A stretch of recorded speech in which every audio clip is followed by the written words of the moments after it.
యేసు ప్రభు నమ్మిన వాళ్ళంతా కూడా యేసు ప్రభు ఏం చేస్తే వీళ్ళు కూడా అదే చేస్తారు, ఆయన ఫాలో అవుతారు. యేసు ప్రభు ఏం చేసేవాడు?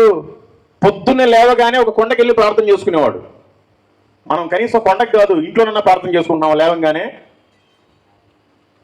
తోమా గారు కూడా అట్లాగే ప్రార్థన చేసుకోవడానికి ఒక కొండ ఎక్కాడు. వచ్చి బల్లెంతో పొడి చంపేశారు. మనోళ్ళే,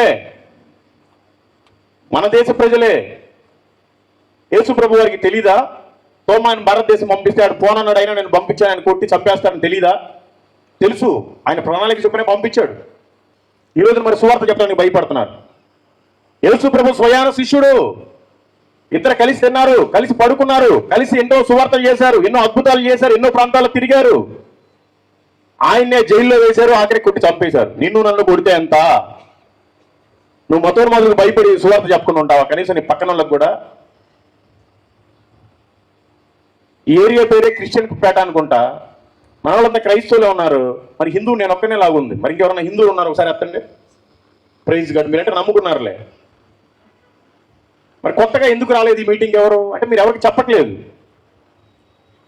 మీరు మాత్రమే బాగా సోకుగా తయారై వచ్చారు. కొంతమందికి అదొక సోకు, కొంతమందికి ఫెయిర్ అండ్ లవ్లీ పూసుకోవడం సోకు, కొంతమందికి పౌడర్ పూసుకోవడం సోకు. మరి నాకైతే సువార్త చెప్పడమే సోకు. దయచేసి మీరు కూడా చెప్పండి.